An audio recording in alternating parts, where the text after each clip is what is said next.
Can you imagine trying to talk 600 people into helping you drag a 50-ton stone 18 miles across the countryside and muscle it into an upright position and then saying, "Right lads, another 20 like that, then we can party"?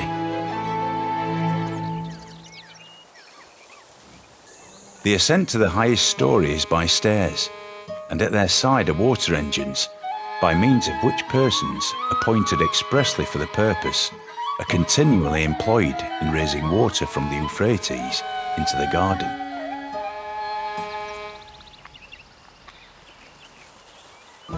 From the height of these pyramids, 40 centuries look down on us.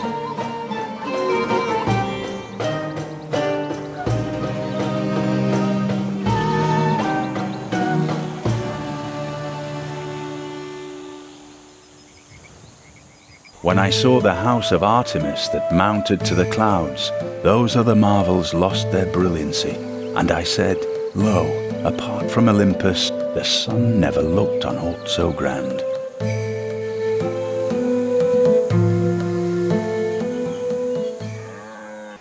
I sprang upon the swift ship in the form of a dolphin.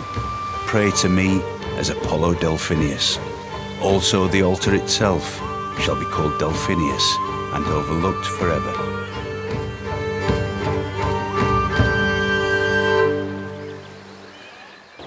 This lighthouse was the cynosure of all eyes.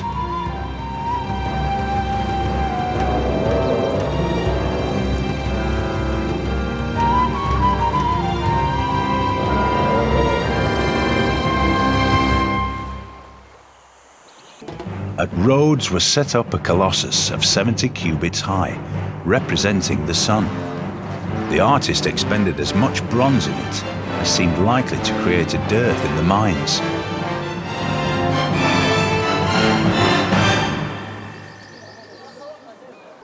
Petra is a brilliant display of man's artistry in turning barren rock into majestic wonder.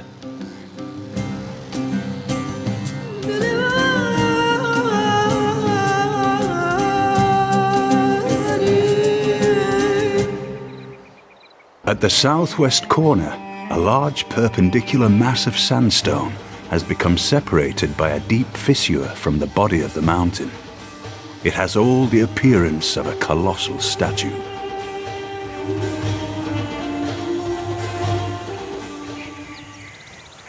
There were 7 wonders in the world, and the discovery of the Terracotta army, we may say, is the 8th miracle of the world.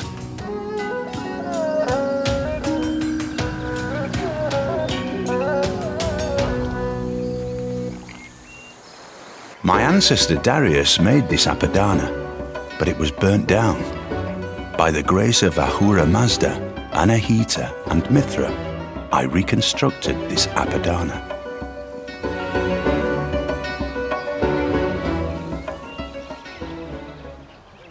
While the Colosseum stands, Rome shall stand. When the Colosseum falls, Rome shall fall. When Rome falls, the world shall fall.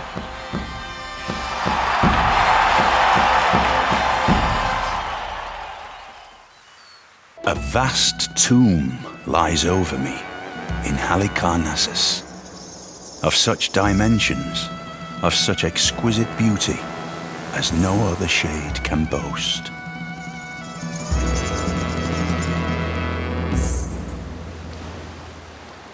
We can roam the bloated stacks of the Library of Alexandria, where all imagination and knowledge are assembled. We can recognize in its destruction the warning that all we gather will be lost.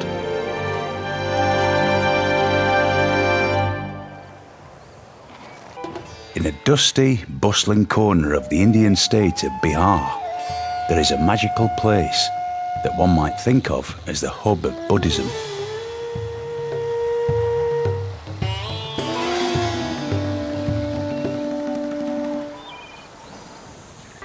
But the wrath of Huitzilopochtli was great, and as the sacrifice passed each of the 4 rooms dedicated to the sun god, the sun disappeared or reappeared in the sky.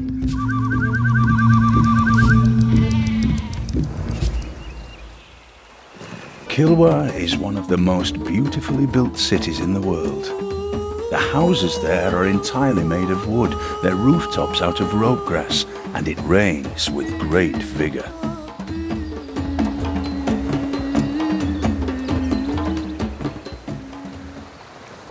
It is a beautiful and important monument and an international intercultural treasure. Unless and until it can be shared by both religions in harmony, which would be a grand idea, it should remain a secular building, honouring both religions who have made it beautiful. Everything here appears calculated to inspire kind and happy feelings, for everything is delicate and beautiful.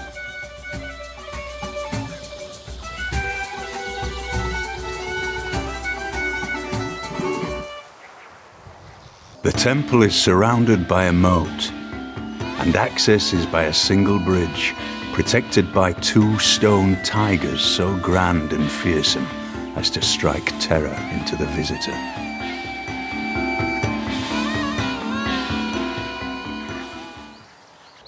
The great ball court is also very impressive. I would like to have seen them play a game, although it sounds like the end was pretty violent. I think it was safer to be a spectator.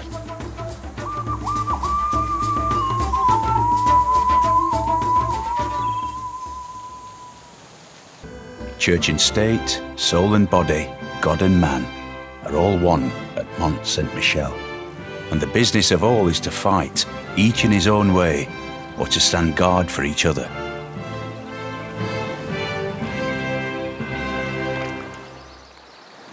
O ye who tread the narrow way, by Tophet flare to Judgment Day, be gentle when the heathen pray to Buddha at Kamakura.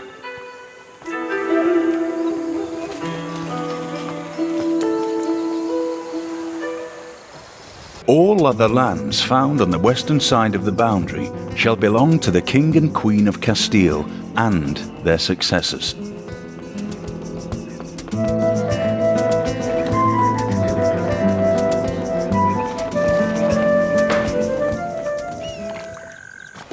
The Commonwealth of Venice in their armoury have this inscription: "Happy is that city which in time of peace thinks of war."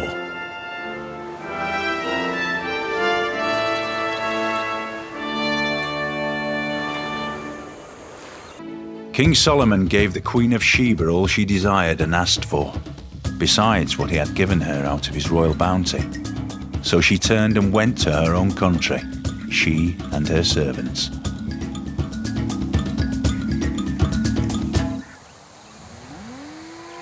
The whole palace complex is built along a central axis, the axis of the world. Everything in the 4 directions suspend from this central point, represented by these palaces.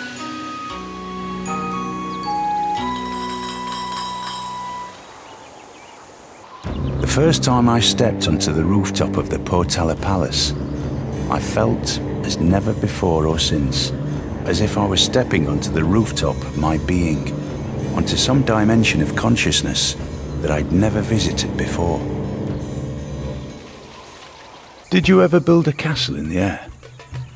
Here is one, brought down to earth and fixed for the wonder of ages.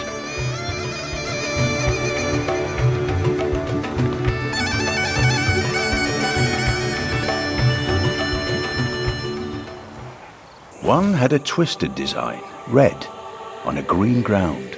Another, all prickly angles, yellow and black. A third was ornamented with scales of blue and crimson. A fourth was in quarters like a melon.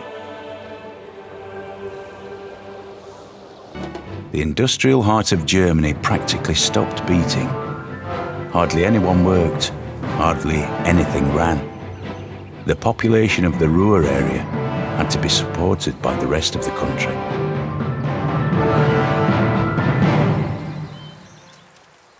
The clever men at Oxford know all there is to be knowed, but they none of them know one half as much as intelligent Mr. Toad.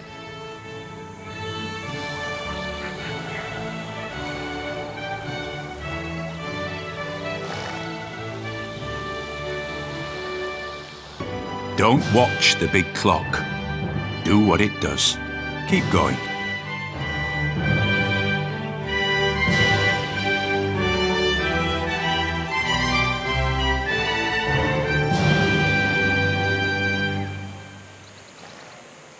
Here at our sea-washed sunset gates shall stand a mighty woman with a torch whose flame is the imprisoned lightning.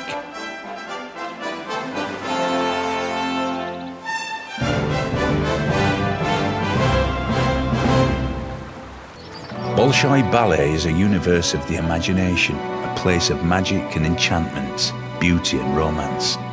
Its many worlds vibrate with graceful dancers, glorious music and sumptuous costumes.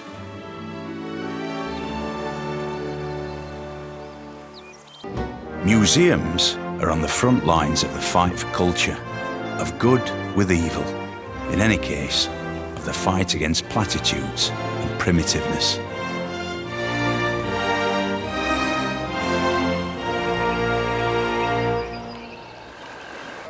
I ought to be jealous of the tower.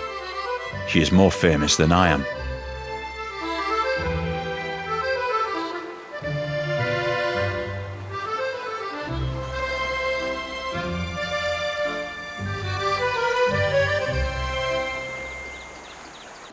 There's no business like show business.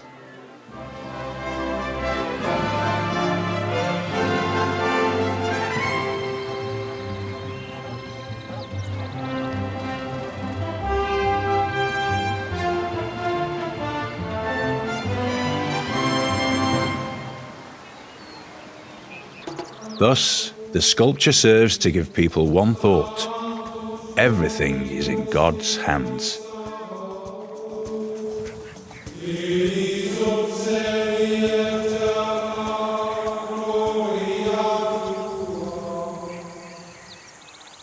An opera begins long before the curtain goes up and ends long after it has come down.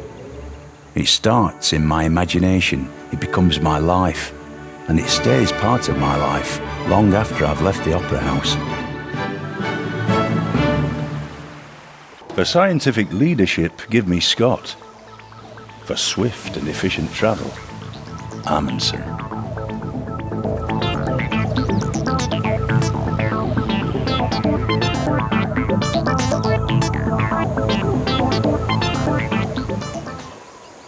Down through its history, only 3 people have managed to silence the Americana: the Pope, Frank Sinatra, and me.